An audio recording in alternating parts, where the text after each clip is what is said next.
Hello and welcome back to the Getting Down to Business podcast. We're lucky to be joined today by Sean, who is the team leader of the Criminal Justice Outreach Programme for Change, Grow, Live. Hello Sean, thank you for joining. Hello. Hi.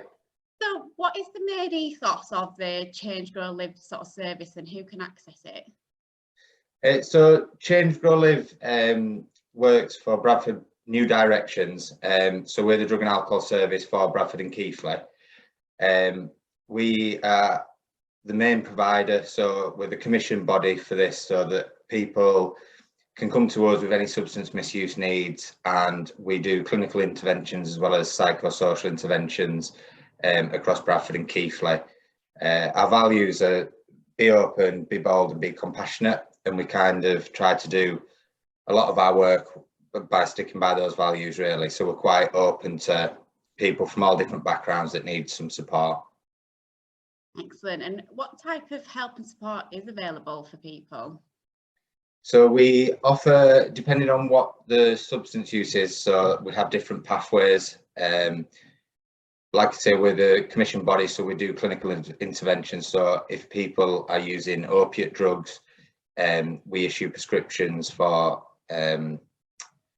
medication instead of them using illicit drugs. We do lots of psychosocial things, so we have sort of group settings, we have one-to-ones, and try and do it as quite a holistic approach to tailor it to what those people need really, individually. But there's no sort of limit on what substance people are taking that can come to us. So, you know, it could be alcohol use, it could be opiate use, and then there's different pathways for different people to whatever they need. Yeah.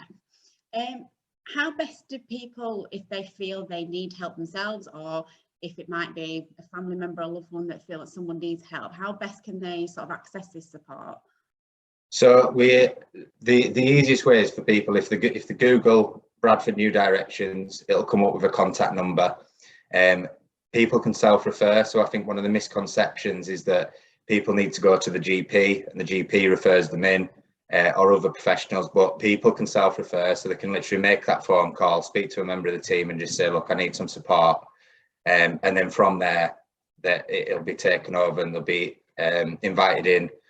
They'll be invited to an information session so they can come in and find out a bit more about what treatment looks like, what the offer is. And then, like I say, each person's then, their sort of treatment plan is tailor-made for them really, for what they need.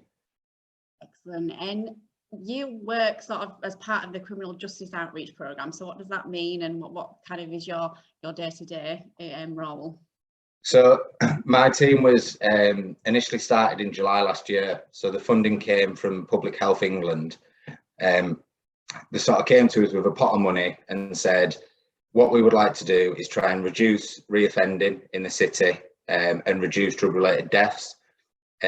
How can you best support that going forward? So what we did was create an outreach team. So we sort of try and work with people that are more hard to engage. So people that might have other unmet needs, people that live more chaotic lifestyles and they struggle to access treatment when they need to, for whatever reason that might be. So we can go out in the community, we can engage with them, and quite often engage with them in places that they feel comfortable, rather than trying to straight away get them into a structured treatment plan, because for some people that just doesn't work and it makes them sort of shy away from it, if you like.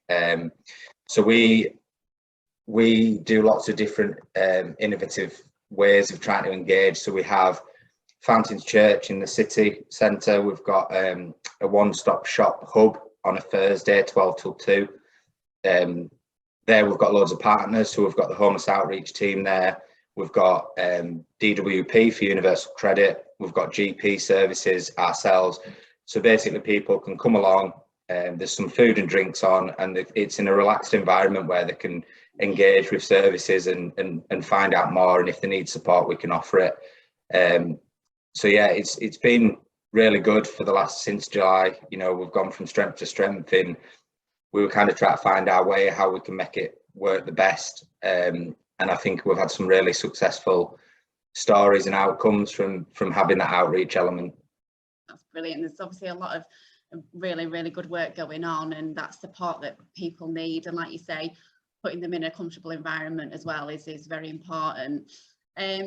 You, as well as doing all of that, also are Deputy Chair of the Bradford City Centre Task Force Group, the BID Chair.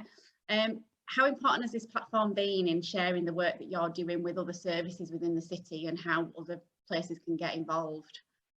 I think it's really important for building sort of professional partnerships and developing those partnerships further. We all sort of come together from different aspects, all wanting the same thing for the city centre to, you know, make it more vibrant, more inclusive. And I think a big part of the work we do is educating people, the community, to say that sometimes people hear the word drug and alcohol service and they've already got a preconception of what that involves, but it's nice to be able to sort of showcase what we do and some of the positive things that come from it as well. A big thing that we're very passionate about is naloxone in the community. So naloxone it's a medication that's used in emergency situations. So if somebody was to overdose on an opiate medication or drug, it reverses the effects for a short period.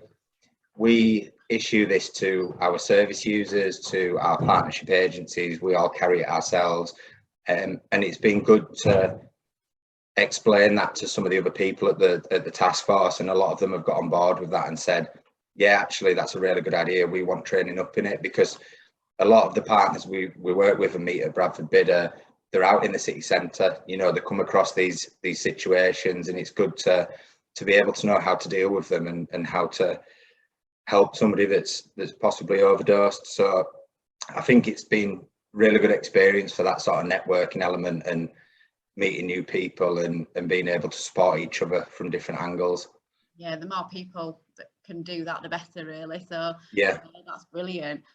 Well, thank you very much for joining us, Sean. No problem. Very insightful and informative. We will leave the web address to the Change Grow Live scheme on to the podcast as well, if anyone wants to take a look at that. So thank you very much, Sean. Brilliant, thank you. Thank you. Bye-bye. Bye.